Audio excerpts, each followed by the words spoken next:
Welcome to exam सहपाठी। और आज के वीडियो में हम लोग जूनियर के ज्योग्राफी के सिलेबस के क्रम में अगला टॉपिक देखेंगे जो कि है पृथ्वी के 4 परिमंडल। ठीक है, तो आइए इसको स्टार्ट करते हैं। क्या होता है?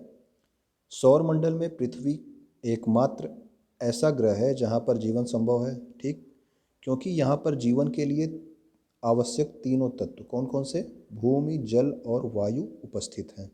इसीलिए जीवन वहीं संभव है जहाँ ये तीनों तत्व आपस में अंतःक्रिया करते हैं, यानी कि भूमि, जल और वायु जहाँ पे अंतःक्रिया करते हैं वहीं पे जीवन संभव है। अब देखिए इस आधार पर समस्त भूमंडल को क्या किया जा सकता है कि 4 परिमंडलों में बांटा जा सकता है। कौन कौन से परिमंडल हैं ये? स्थल मंडल पहला, दूसरा है जल मंडल हाइड्रोस्फीयर, तीसरा है वायुमंडल एटमॉस्फियर, उसके बाद है जैवमंडल बायोस्फीयर कहते हैं। अब पृथ्वी का ठोस भाग जहाँ पर हम रहते हैं उसको क्या कहते हैं? उसको स्थल मंडल कहते हैं। जल वाले भाग को जल मंडल कहते हैं। पृथ्वी पर जल ठोस, द्रव तथा गैस तीनों रूपों में पाया जाता है। ठीक, ठोस, और ठोस का मतलब हो गया बर्फ के रूप में जब होगा तो ठोस। द्रव आपका पानी जो होता है नॉर्मल वो द्रव हो गया। उसके बाद गैस मतलब जब वाष्प बन जाता है पानी, तो वो आपका ये 3 रूप हो गए आपके जल के। अब पृथ्वी को चारों ओर से घेरे हुए वायु के आवरण को क्या कहते हैं? वायुमंडल कहते हैं। हमारी पृथ्वी का वह भाग जहाँ पर तीनों मंडल एक दूसरे से संपर्क में आते हैं, यानी कि स्थल मंडल, जल मंडल और वायुमंडल, जहाँ पर तीनों मंडल संपर्क में एक दूसरे के आते हैं, वो क्या कहा जाता है? जैव मंडल या बायोस्फीयर कहते हैं। ठीक है ना? जैव मंडल में ही सभी प्रकार के जीवन पाए जाते हैं, अतः यह सबसे महत्वपूर्ण है। जैव मंडल में सब प्रकार के जीवन पाए जाते हैं। सबसे महत्वपूर्ण आपका कौन सा है? जैव मंडल। ठीक, तो पृथ्वी के चारों परिमंडलों के नाम की उत्पत्ति कैसे हुई है? तो ये ग्रीक भाषा से हुई, जैसे कि लिथास से पत्थर, ये आपको याद रखना है। ठीक, लिथास से पत्थर बना है, और आपका जो है एटमास से वाष्प है, यूडर से जल है, और बायोस से जीवन। ठीक, लिथास पत्थर, एटमास वाष्प, यूडर आपका जल, और बायोस आपका जीवन। तो इस जो पूरे वीडियो को हम लोग 2 पार्ट में करेंगे। पहले हम लोग क्या पढ़ेंगे? जल मंडल, वायुमंडल और जैव मंडल के बारे में इस वीडियो में अध्ययन करेंगे। स्थल मंडल के बारे में हम अगले वीडियो में अध्ययन करेंगे। ठीक है ना? तो इसके 2 पार्ट में ये वीडियो बनेगा। तो आइए सबसे पहले हम लोग देखेंगे कौन सा? जल मंडल के बारे में। जल मंडल हमारी पृथ्वी पर लगभग 3/4 यानी कि 71% भाग पर जल है। पृथ्वी पर उपस्थित कुल जल का 97.2% जल महासागरों में उपस्थित है। ये आंकड़े आपको याद रखने हैं। मनुष्य के पीने योग्य जो जल है वो 0.3% ही है, और जो 2.5% जल है वो कहाँ पे है? हिम चादरों और भूगर्भ में संचित है। ठीक है ना? ये तीनों पॉइंट आपको याद रखने हैं, और ये 71% तो याद रखना ही है। पृथ्वी पर कुल 5 महासागर उपस्थित हैं। कौन कौन से हैं 5 महासागर? प्रशांत महासागर, अटलांटिक महासागर, हिंद महासागर, आर्कटिक महासागर और दक्षिणी महासागर। देखिए, जलमंडल के बारे में आपको एक अलग से टॉपिक दिया गया है, उसमें जलमंडल के बारे में पूरी विस्तृत चर्चा करेंगे। अभी जलमंडल के बारे में जो आपको नॉर्मल जानकारी जाननी है वो आप जानेंगे। इनमें प्रशांत महासागर जो है वो सबसे बड़ा महासागर है। महासागरीय जल जो होता है वो सदा गतिशील रहता है, और इसमें ज्वार भाटा, लहरें और धाराएं चलती रहती हैं महासागरीय जल में, और ये जल खारा भी होता है। समुद्री जल जो महासागरीय तल है उसको शून्य ऊंचाई वाला माना जाता है। क्यों? क्योंकि समुद्र जल का जो स्तर है वो सभी जगह एक समान होता है। मतलब समुद्र जल कहीं भी, यहाँ पे समुद्र हो, हिंद महासागर है, प्रशांत महासागर है, सबका जल स्तर एक समान होता है, तो इसको शून्य ऊंचाई वाला माना जाता है। ठीक है ना?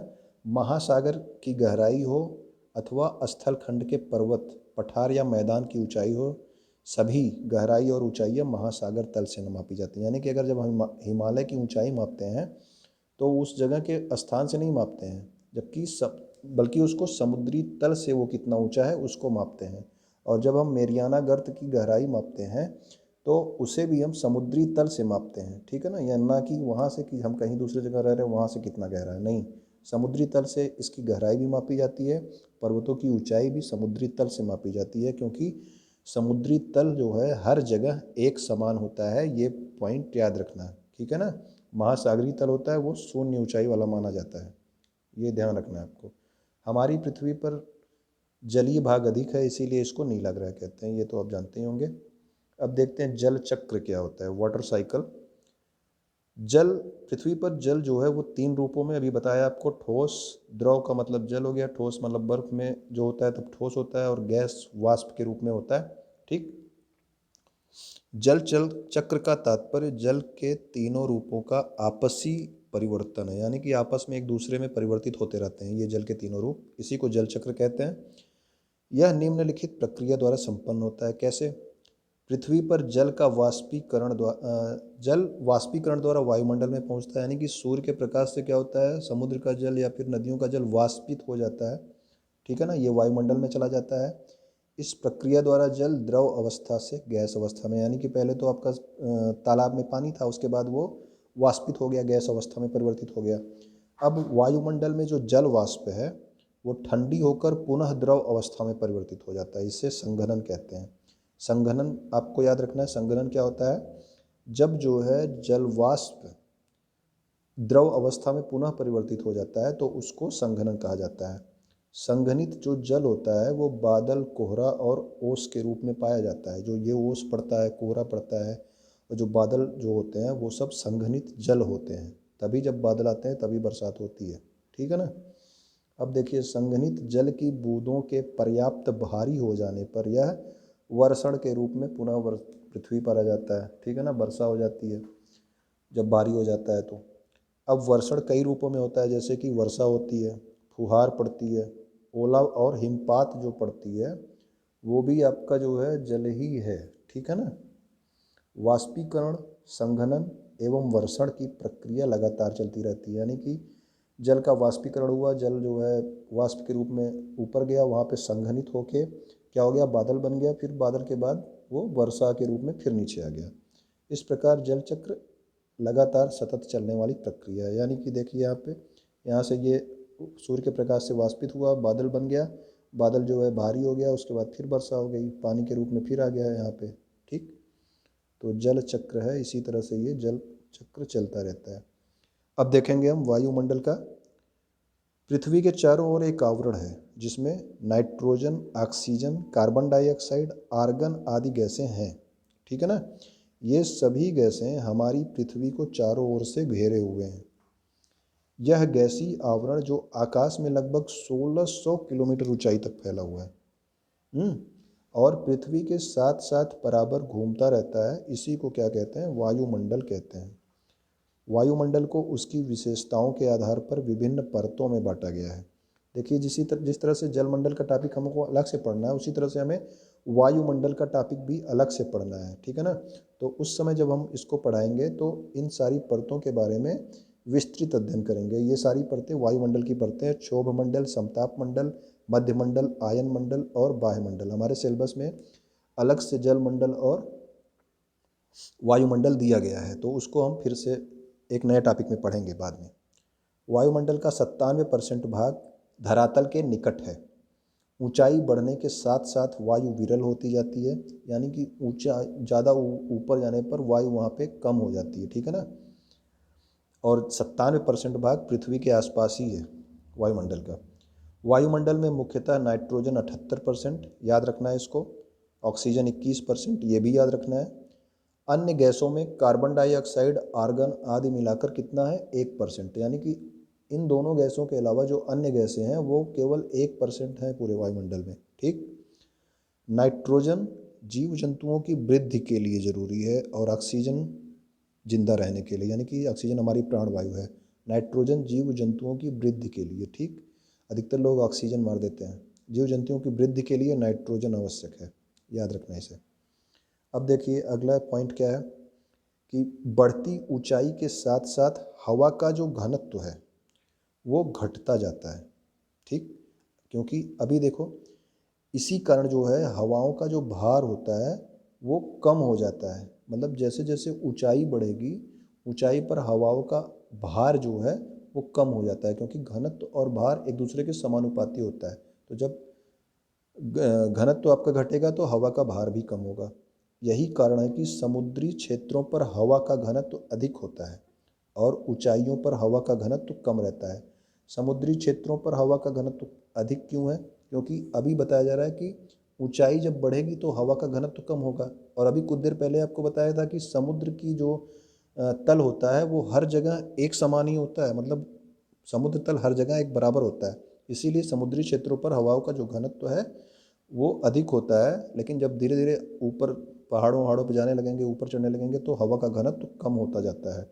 धरातल से ऊंचाई बढ़ने के साथ साथ हवाओं का तापमान भी घटता जाता है। तो ये दोनों पॉइंट याद रखना कि ऊंचाई पर जाने पर हवा का घनत्व भी कम होता है, हवा का भार भी कम होता है, और ऊंचाई पर जाने के साथ साथ हवाओं का तापमान भी कम होता है। ठीक है ना? इसी कारण से ऊंचे पर्वत शिखरों पर बर्फ जमी रहती है। जब ऊंचे पर्वत शिखरों पर तापमान ही कम रहेगा वायु का, तो वहाँ पे बर्फ तो जमी ही रहेगी। ठीक।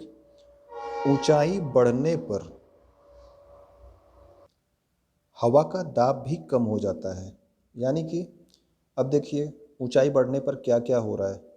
ऊंचाई बढ़ने पर हवा का घनत्व घट रहा है, और हवा का घनत्व घटने के कारण हवाओं का भार भी कम हो रहा है। और जो है ऊंचाई बढ़ने पर हवा का घनत्व कम हो जा रहा है, ये तो आपने पढ़ा। उसके बाद हवा का तापमान भी घटता है ऊंचाई पर, इसीलिए बर्फ़ भी जमी रहती है। और ऊंचाई बढ़ने पर हवा का दाब भी कम हो जाता है, यानी कि ताप भी कम हो रहा है, दाब भी कम हो रहा है, घनत्व भी कम हो रहा है, भार भी कम हो रहा है। ठीक है ना? लेकिन अभी आपने यहाँ पे एक विरोधाभास क्या पढ़ा कि समुद्री क्षेत्रों पर हवा का घनत्व अधिक होता है। अभी आपको कुछ देर पहले पढ़ाया था कि समुद्री क्षेत्रों पर ऊंचाई शून्य होती है। जब ऊंचाई सब मतलब ये सबसे निचला स्थान है तो यहाँ पर हवा का घनत्व अधिक होगा। क्यों? क्योंकि हवा का घनत्व तो ऊंचाई बढ़ने के साथ कम हो रहा है ना। तो सबसे निचले स्थान पर तो सबसे ज़्यादा होगा, जब ऊंचा ऊपर जाओगे तब वो कम होगा घनत्व। ठीक है ना? तो ऊपर जाने पर घनत्व कम हो रहा है, भार कम हो रहा है, और तापमान कम हो रहा है, और दाब भी कम हो जा रहा है। तो अब देखिए दाब कम होने से क्या होता है। जब दाब कम हो जाता है तो इसीलिए पर्वत पर चढ़ने वाले जो पर्वतारोही होते हैं वो अपने साथ में सांस लेने के लिए ऑक्सीजन गैस से भरा सिलेंडर भी रखते हैं। ठीक है? ये इसीलिए सिलेंडर रखते हैं क्योंकि ऊंचाई बढ़ने पर दाब कम हो जाता है। ये क्वेश्चन पूछा जाता है कि जो है पर्वतारोही अपने साथ ऑक्सीजन से भरा सिलेंडर क्यों रखते हैं? क्यों? क्योंकि ऊंचाई बढ़ने पर हवा का दाब कम हो जाता है, इसीलिए। अब देखते हैं हम लोग जैव मंडल के बारे में। जैव मंडल क्या होता है? ठीक। तो जैव मंडल जो है पृथ्वी के धरातल पर एक सीमित क्षेत्र ऐसा है जहाँ पर तीनों मंडल यानी कि स्थल, जल और वायु एक दूसरे के संपर्क में आते हैं। यानी कि अभी आपको बताया गया था कि जब ये तीनों एक दूसरे से अंतःक्रिया करते हैं तब जैव मंडल का निर्माण होता है। ठीक। इनकी पारस्परिक अंतःक्रिया के कारण जीवन की अनुकूल परिस्थितियां पाई जाती हैं। यहाँ विभिन्न प्रकार के जीव जंतु और पेड़ पौधे पाए जाते हैं। यह क्षेत्र धरातल के कुछ ऊपर तथा कुछ नीचे जल एवं वायु में पाया जाता है। इस सीमित क्षेत्र को जैव मंडल कहते हैं। कैसे? देखिए ऊपर जो है आपका हो गया, जैसे हम लोग जैसे रहते हैं, ठीक है ना, स्थल मंडल वाला हो गया क्षेत्र। यहाँ पे देखिए स्थल मंडल का क्षेत्र हो गया जहाँ पे स्थल ही स्थल है। वायुमंडल यहाँ ऊपर हो गया पूरा। जल मंडल में केवल जल है। अब ये हो गया आपका जैव मंडल, यहाँ पे आपका स्थल भी है, जल भी है, वायुमंडल भी है, तो ये आपका जैव मंडल हो गया। ठीक है ना, इस तरह से। अब देखिए वनस्पतियों को खाने वाले जीवों को क्या कहते हैं? शाकाहारी जीव कहते हैं, जैसे बकरी, खरगोश आदि हो गए। और इन शाकाहारी जीवों को खाने वाले जीव जैसे कि भेड़िया, शेर, इन सबको क्या कहते हैं? मांसाहारी कहते हैं। इन वनस्पतियों, शाकाहारी और मांसाहारी जीवों को सम्मिलित रूप से स्थलीय जैवमंडल कहा जाता है। वनस्पतियों, शाकाहारी और मांसाहारियों को स्थलीय जैवमंडल कहा जाता है। अब देखिए महासागर, नदी, झील और जल में भी घासें और शैवाल मिलते हैं। ठीक है ना? इन जलाशयों में अनेक प्रकार की मछलियाँ मिलती हैं। ये मछलियाँ इन शैवालों और इन सब चीज़ों को खाती हैं, तो इन्हें महासागरीय या फिर जलीय जैवमंडल कहते हैं। तो स्थल वाला क्या था? शाकाहारी वनस्पतियाँ जो थी वो, शाकाहारी जो हो गए वो, और जो मांसाहारी हो गए, इन सबको सम्मिलित रूप से क्या कहा गया? स्थलीय जैवमंडल। लेकिन जो आपका महासागर के अंदर जो घासें, शैवाल और मछलियाँ, ये सब क्या हो गई आपकी? जलीय जैवमंडल हो गई। ठीक है ना? मानव भी जैवमंडल का एक सदस्य है। ठीक। हम लोग भी तो एक जैवमंडल में ही रहते हैं। मानव जो है वो स्थलीय और जलीय जीवमंडल से अपना भोजन ग्रहण करता है। ये मछलियाँ भी खाता है और पौधों को भी खाता है और जो है मुर्गे और बकरियों को भी खाता है, ठीक है ना। ये स्थलीय और जलीय दोनों से अपना भोजन ग्रहण करते हैं। अब देखते हैं हम, मानव जैवमंडल को क्षति भी पहुंचाता है, ये तो हम लोग जानते ही हैं। जैसे वनस्पतियों को काटना, जीवों का शिकार करना, ये सब चीज़ें करता है। मानव उद्योग धंधों द्वारा धुआं, कार्बन डाइऑक्साइड जैसी हानिकारक जैसे वायुमंडल में विसर्जित करता रहता है, जिससे वायुमंडल का ताप बढ़ जाता है और इसी से जो है भूमंडलीय तापन या ग्लोबल वार्मिंग कहा जाता है। ग्लोबल वार्मिंग क्या है? ग्लोबल वार्मिंग धुआं, कार्बन डाइऑक्साइड और हानिकारक जैसे जो वायुमंडल में जा रही हैं, इस वजह से वायुमंडल का तापमान बढ़ता है। इससे ही भूमंडलीय तापन या ग्लोबल वार्मिंग, आप लोगों ने बहुत नाम सुना होगा, ये कहा जाता है। ये हानिकारक गैसें वायुमंडल में जाने से वायुमंडल का ताप बढ़ता है, इस वजह से होता है, ठीक है ना।